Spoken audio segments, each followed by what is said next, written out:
नमस्कार, मैं हूं ब्रजेश और आप देख रहे हैं न्यूज 24 इंडिया रिपोर्ट। देश प्रदेश एवं आपके क्षेत्र की हर बड़ी खबर लेकर हम हैं आपके साथ। आइए देखते हैं आज की यह खास रिपोर्ट। झारडा महाविद्यालय सड़क निर्माण की मांग पर छात्र अधिकार यात्रा।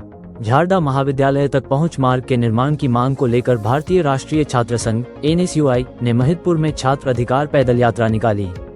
क्षेत्रीय विधायक दिनेश जैन बोस के मार्गदर्शन, जिला अध्यक्ष हिमांशु शुक्ल की उपस्थिति और प्रदेश महासचिव जुगल पांचाल के नेतृत्व में यात्रा झारडा महाविद्यालय से शुरू होकर विभिन्न गांवों से होती हुई महिदपुर SDM कार्यालय पहुंची। यात्रा में बड़ी संख्या में छात्र और ग्रामीण शामिल हुए। प्रदर्शनकारियों ने झारडा महाविद्यालय तक सड़क निर्माण, बेहतर शैक्षणिक सुविधाएं और छात्र हितों से जुड़े मुद्दों को लेकर जोरदार प्रदर्शन किया। अंत में SDM अजय हिंगे को ज्ञापन सौंपकर जल्द कार्रवाई की मांग की गई। महिदपुर से संवाददाता भेरूलाल चौहान की रिपोर्ट। किया और उसमें रोड भी नहीं है और वो भी 1.5 किलोमीटर तक, तो मुख्यमंत्री जी को बुलाया ही क्यों? नहीं, कच्ची नहीं। सहयोग भी दिया, छात्रों ने भी सहयोग दिया। यहाँ पे आपको प्रशासनिक अधिकारियों ने क्या जवाब दिया? देखिए, उनके पास कोई जवाब होगा तो वो जवाब देंगे। ये एक विडंबना है इस देश की या इस मध्य प्रदेश की शिक्षा व्यवस्था की कि जो कार्य निर्धारित रूप से समय पूर्व हो जाना था वो समय निकलने के बाद भी नहीं हो रहा है। बात सड़क की नहीं है, बात यहाँ पर जो विद्यार्थी हैं 300, उन छात्रों के भविष्य की है। वो 300 विद्यार्थी भविष्य में जाकर कितनी ऊंचाई जाएंगे ये तो वक्त बताएगा, पर जो ये गैर जिम्मेदार अधिकारी है, और मानिए जिम्मेदारी केवल संगठित एक लूट की है, क्योंकि इन्होंने जब इतना फंड है, वहीं पास में पता चला आज यहाँ है कि 2 करोड़ का एक मैदान बनाया गया, उस मैदान की कोई जिम्मेदारी नहीं है। जबकि जब कोई कार्य शासकीय फंड से होता है तो उसकी रखरखाव के लिए, उसकी व्यवस्था के लिए कमेटी बनती है। इस विद्यालय का भी है कि जब इस कॉलेज का निर्माण हुआ और निर्माण के पूर्व मुख्यमंत्री जी से आप लोकार्पण करा रहे हो, तो कहीं ना कहीं ये जो प्रशासन है ये तो मुख्यमंत्री से भी नहीं डर रहा है। मतलब ना ये समन्वयक है, सत्ता और जनता के बीच में अधिकारी जो है, प्रशासनिक व्यवस्था है, शासन और जनता के बीच में एक संवाद स्थापित करता है। तो ना तो इन्होंने संवाद की भी हानि करी, जनता की हानि तो करी। ये सरकार के विरोधी लोग हैं और हम तो विपक्ष हैं, तो हम तो बताना है। आज इनसे हमने चेतावनी दी है कि अगर जो समय सीमा दी है, जो नैतिक इनकी जिम्मेदारी है, अगर कर लेंगे, नहीं तो भारतीय राष्ट्रीय छात्र संगठन NSUI कलेक्टर कार्यालय का घेराव करेगी। मुख्यमंत्री जी का निवास वहीं है, वहीं जाएंगे। और अगर बात फंड की है, क्योंकि पता है हमें देश का सारा पैसा जो है वो भ्रष्टाचार में जा रहा है, विधायक खरीदने में जा रहा है, तो उस खोखली व्यवस्था के खिलाफ जिला NSUI हमारी 7 विधानसभा से फंड इकट्ठा करके इनको दे के जाएगी। यही हमारी मांग है कि छात्र हित सर्वोपरि है। राजनीति अपनी जगह है, पर छात्रों के हित की बात करना ये इनकी नैतिक जिम्मेदारी थी, जिसको याद दिलाने के लिए 20 किलोमीटर दूर एक एक कदम संघर्ष और क्रांति करा, जो छात्र यहाँ तक पहुँचे। यात्रा करके अपने हक पे उनके लिए यहाँ पर आए, क्या मामला है, क्या? ये बहुत ही शर्मनाक बात है कि कुछ दिन पहले आप लोगों ने देखा कि मुख्यमंत्री जी जिस कॉलेज का उद्घाटन करके गए हैं, उस कॉलेज की बिल्डिंग के अंदर आने जाने के लिए अप्रोच रोड ही नहीं है। 1 किलोमीटर तक वहाँ गड्ढे वगैरह हैं। सीमेंट कंक्रीट रोड की तो बात छोड़ो, ये मोहर्रम भी नहीं डली हुई है। जब प्रिंसिपल, प्रोफेसर्स, स्टूडेंट्स और यूनियन के लीडर्स सब ये मांग करने आते हैं कि भाई ये क्या है, अप्रोच रोड ही नहीं है, मतलब वहाँ पे मोहर्रम भी नहीं डली हुई है, तो इन्होंने उद्घाटन कैसे कर दिया? मुख्यमंत्री जी को उससे उद्घाटन क्यों करवाया? और दूसरा, जब उद्घाटन कर दिया तो उसको रोड बनाना चाहिए। ये तो एक मॉरल रिस्पॉन्सिबिलिटी बनती है सरकार की और अधिकारियों की। तो ये कहीं ना कहीं लिपापोती का मामला है और आज हमने SDM साहब को ज्ञापन दिया है।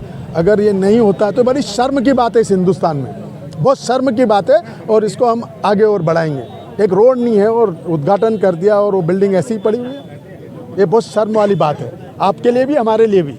जैसा कि वर्तमान से भी अपन देखते आ रहे हैं, लगातार देखते आ रहे हैं कि जब भी कभी यहाँ पर किसी वरिष्ठ नेता का या मुख्यमंत्री का आगमन होता है तो यहाँ पर तुरंत जो सड़कें रहती हैं वो तुरंत में बन जाती है। और आखिर ये जो छात्र हैं इनके लिए बनाने में यहाँ पे लापरवाही क्यों हो रही है और इसमें चूक कहाँ हुई है? चूक तो पूरी हिंदुस्तान में हो रही है।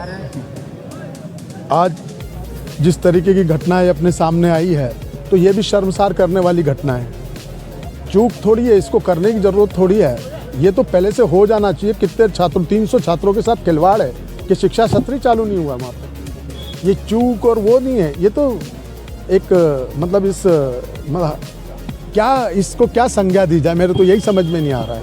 माइक के माध्यम से ऐसी शब्द बोलना नहीं चाहते, कि जो असंवैधानिक है। सूत्रों से ये भी पता है कि उद्घाटन के पूर्व ही उस भवन के अंदर में दरारें भी आ चुकी हैं। मैं क्या कह रहा हूँ, जिसने अप्रोच रोड ही नहीं बनाया, आने जाने का रास्ता ही नहीं है, गारा और ये पड़ा हुआ है, तो आगे की बात क्या कर सकते हैं हम। विधानसभा के बाहर और विधानसभा के अंदर भ्रष्टाचार के काफ़ी मुद्दे उठा रहे हैं और पूरा हिंदुस्तान समझ भी चुका है।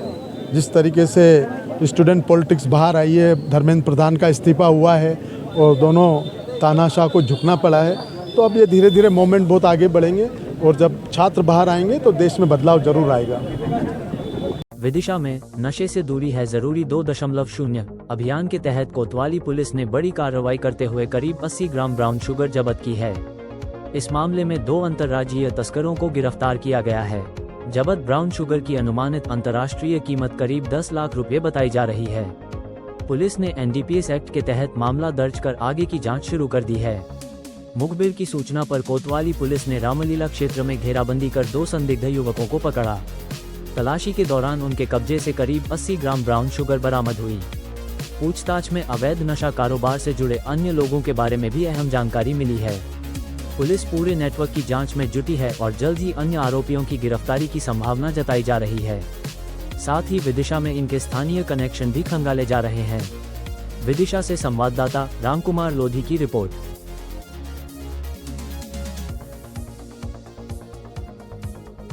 चलाया जा रहा है और इसी अभियान में जागरूकता कार्यक्रम तो हो ही रहे हैं, साथ में ही हमारी टीम में लगी थी कि ये जो अवैध मादक पदार्थ हैं, जो खासकर पाउडर, इनकी सप्लाई कहाँ से और ये कौन ला रहा है, तो उसके लिए एक अच्छी कार्रवाई कोतवाली थाना अंतर्गत में हुई है। कल रात्रि में इन्होंने 2 आरोपी पकड़े हैं और उनके साथ पास लगभग 80 ग्राम स्मैक मिली है।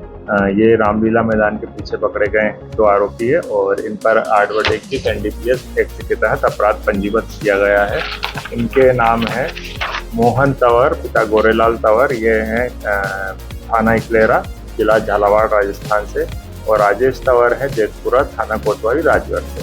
इसमें हमारे जो एडिशनल SP मैडम है, CSP साहब हैं, इनके मार्गदर्शन में थाना प्रभारी कोतवाली और इनकी पूरी टीम है, जिसमें उप निरीक्षक रितेश नागर, ASI मुकेश ठाकुर, प्रधान आरक्षक मोहित गौड़, आरक्षक भूपेंद्र, राघवेंद्र, शिशुपाल, जयदेव, गजराज, नीलेश, इनकी बहुत अच्छी भूमिका रही है। इन्होंने इस प्रकार लगभग 10 लाख की इसमें पकड़ी और इस पूरी टीम को पुरस्कृत किया जाएगा।